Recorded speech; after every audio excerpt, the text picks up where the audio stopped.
sur Europe 1. Bon réveil à tous. Lundi 18 juillet, il est 7h. Europe Matin. Thierry Dagiral. Et un 18 juillet qui restera dans l'histoire. Température record attendue aujourd'hui, 41 degrés à Rennes, Nantes et Bordeaux. Un air brûlant très sec qui fait craindre le pire en Gironde où la forêt continue de brûler inexorablement.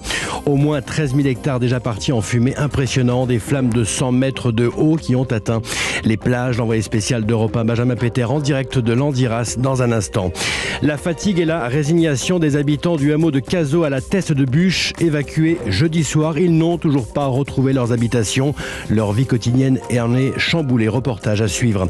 Dans ce journal également, les députés pas encore en vacances. Projet de loi sur le pouvoir d'achat au menu de l'Assemblée nationale aujourd'hui. Un compromis n'est pas totalement impossible. Et puis le Tour de France Europo aujourd'hui. Et cette question, où sont passés les coureurs français? Pas une seule victoire bleu-blanc-rouge depuis le début de la grande boucle. On va faire le point avec Axel May. Dans la prochaine demi-heure sur Europe 1, 7h13 à lire dans la presse ce matin. 7h16, retour sur Actu. 1966, le jour où Bokassa a pris le pouvoir en Centrafrique. 7h22, les compétitions de l'été. Lucas Courtin, on va continuer ce matin à s'intéresser au championnat du monde d'athlétisme avec le coach Jean-Claude Perrin. Et c'est Christophe Lamarre qui vous présente le journal de 7h. Bonjour Christophe. Bonjour Thierry, bonjour à tous. Pas sûr que la nuit ait apporté un peu de répit aux milliers de pompiers qui luttent contre les incendies en Gironde. 13 000 hectares réduits en cendres, des flammes qui ont atteint 100 mètres de haut par endroit. On retrouve tout de suite l'un de nos deux envoyés spéciaux à Landiras et la Teste de Bûche. Bonjour Benjamin Péter. Bonjour Christophe. Vous êtes à Landiras, cela va bientôt faire une semaine que la forêt brûle et un sentiment ce matin, Benjamin, malgré leurs efforts, les pompiers ne parviennent toujours pas à maîtriser l'incendie.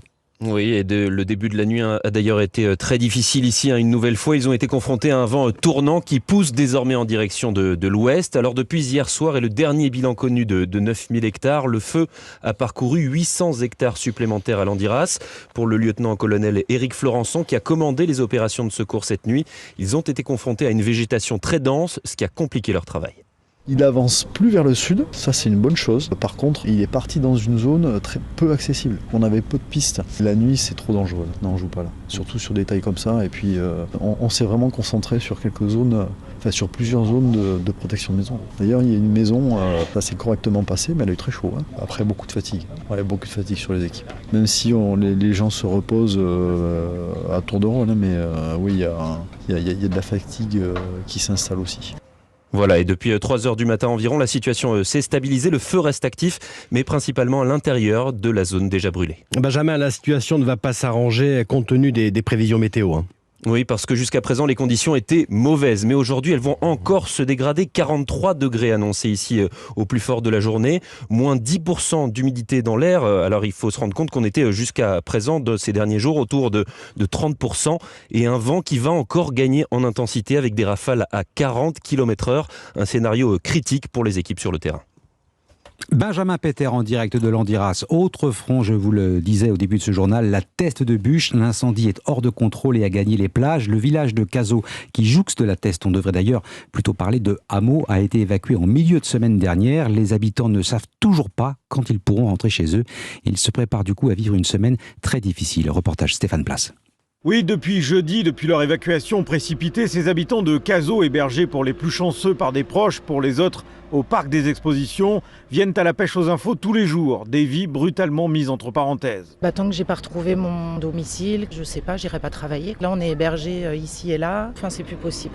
Ce sont environ 4000 personnes qui ont dû quitter leur maison, leur appartement. Résultat, Christine, par exemple, ne peut pas reprendre son activité professionnelle. Moi, je travaille chez moi. Je suis coach, donc les gens viennent chez moi. Donc plus personne ne peut venir, donc je ne travaille plus. Aucune perspective, mais on a dû évacuer en 10 minutes. Salariés tous les deux, Karine et Juan ont prévenu leur patron. Tout le monde est prévenu de ce qui nous arrive, donc c'est de la solidarité. Si ça va pas, tu prends une semaine et puis on verra dans une semaine. Ma patronne m'a suggéré de prendre une semaine et de rester avec ma femme. Du coup, je suis chauffeur poids lourd. Thierry, lui, se demande quand il va pouvoir réunir les siens. Moi, j'ai une fille handicapée qui a 34 ans, qui marche quasiment pas. Dans un premier temps, ma femme et ma fille ont été chez une amie. Moi, j'ai été chez un autre ami et mon fils avec son ami était chez un troisième ami. Et pas question, insiste la préfecture, d'autoriser les habitants de Cazaux à rentrer chez eux tant que le feu n'est pas maîtrisé. Le risque serait alors de devoir organiser une nouvelle évacuation. Stéphane Place, envoyé spécial d'Europe 1, que l'on retrouvera dans le journal de 8h pour faire un point global sur la situation à la Teste de Buch. Des incendies aggravés bien sûr par la sécheresse et la canicule. Les 15 départements dont la Gironde sont en vigilance rouge. La nuit prochaine sera torride, prévient Météo France. 40 degrés attendus à Brest en Bretagne. Dans le reste du pays, ce n'est guère mieux. 51 départements sont en vigilance orange. À Nîmes, on flirte régulièrement avec les 40 degrés, insupportables, même pour les touristes. Reportage Nina Pavant. Dans les rues baignées de soleil, pas beaucoup de touristes à la mi-journée et pour cause, 38 degrés au thermomètre à Nîmes, difficile à supporter même pour les habitués comme Marie. Je suis particulièrement sensible à la chaleur, pourtant j'aime beaucoup le midi et je sais qu'il y fait chaud, j'habite ici. Mais là, c'est beaucoup. Même constat pour Édouard, qui essaye au maximum de marcher à l'ombre. À ses pieds, sa chienne Sienna, qui boit dans une fontaine.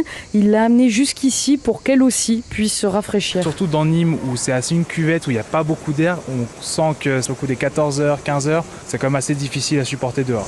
Après, je pense que par la suite, on va devoir s'habituer à l'espagnol, sortir plus tard, où il va faire plus frais. Un peu plus loin, assise devant les arènes, Louisa, venue d'Allemagne, elle écourte sa visite à cause de la chaleur. Je vais justement aller trouver un restaurant climatisé. Je voudrais pouvoir visiter Nîmes, mais c'est plus agréable de rester au frais. Louisa nous a confié vouloir revenir pour pouvoir visiter cette belle ville, mais elle viendra à l'automne quand il fera moins chaud. Nîmes, Nina Pavant, Europe 1.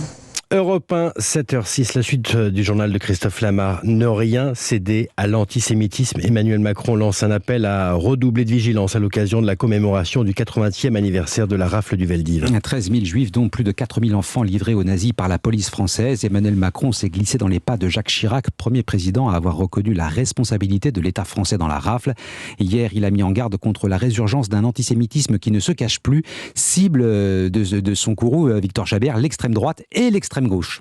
Oui, un discours très offensif d'Emmanuel Macron. Le président de la République a dénoncé l'antisémitisme toujours présent et ciblé sans les nommer la France Insoumise et Éric Zemmour. Nous n'en avons pas fini avec l'antisémitisme. Il joue de la complaisance de certaines forces politiques. Il prospère aussi à travers une nouvelle forme de révisionnisme historique. Alors répétons-le ici avec force et n'en déplaise à des commentateurs se faisant révisionniste. Ni Pétain, ni Laval, ni Bousquet, ni Darquier de Pellepoix, aucun de ceux-là n'a voulu sauver des Juifs. C'est une falsification de l'histoire que de le dire.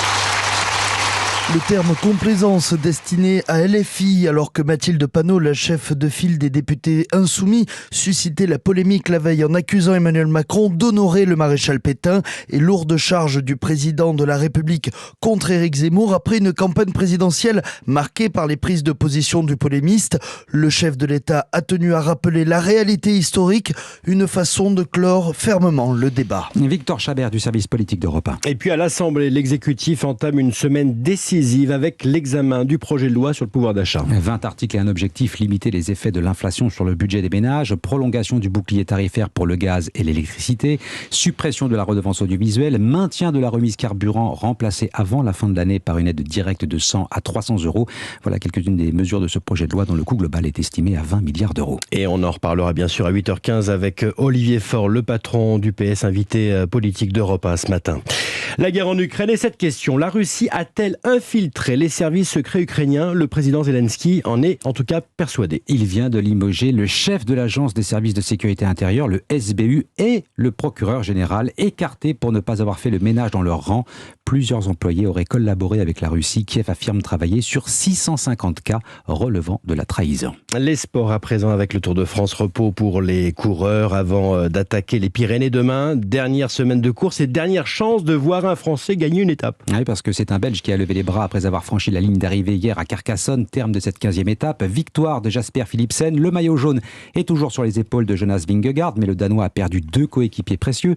Primoz Roglic et Steven Kruijswijk ont abandonné. Les Français, eux, ils regardent ça de très loin, Axel, mais ils n'ont toujours pas gagné. Oui, force est de constater que sans Julien Alaphilippe, forfait après sa grosse chute du printemps, le Tour n'est pas pareil. Ces 4 dernières années, c'était lui le plus gros pourvoyeur de succès français. Yvon Le Danois est directeur sportif de l'équipe Arkea Samsic qui comptait, elle, beaucoup sur son grimpeur Warren Barguil, contraint de quitter la grande boucle car testé positif au Covid. Cette année, ça ne sourit pas à un Français pour l'instant, c'est comme ça, c'est la course. Je pense qu'il ne faut pas désespérer tant que la dernière étape n'est pas franchie. 2 tiers du parcours a déjà été effectué. Le meilleur résultat d'un Français, c'est Thibaut Pinot, 2e de l'étape Aigle-Châtel, 3e aussi de l'étape Saint-Étienne-Mende. Pour Samuel Dumoulin, directeur sportif de la formation BNB Hôtel KTM, l'une des explications est l'internationalisation du peloton. De toute façon, le peloton il est de plus en plus international, le niveau il est de plus en plus élevé. Et ça reste quand même souvent les mêmes équipes qui gagnent et souvent les mêmes coureurs même, donc jamais facile de tirer son épingle du jeu. La dernière fois que les spectateurs ont patienté plus de 2 semaines pour voir une victoire française, c'était en 2016. Romain Bardet s'était imposé à l'issue de la 19e étape. Axel May, envoyé spécial d'Europe 1 sur la route du Tour de France. Allez, un mot du championnat d'Europe féminin de football. France-Islande ce soir à 21h. Dernier match de la phase de groupe pour les Bleus, mais elles sont déjà qualifiées pour les quarts de finale. Et voilà pour le journal très complet de Christophe Lamar. À tout à l'heure, Christophe.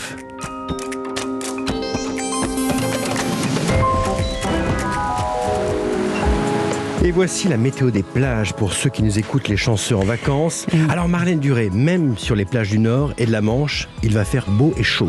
Si je vous dis 39 degrés au Mont-Saint-Michel, c'est pas si courant. 33-35 au Touquet.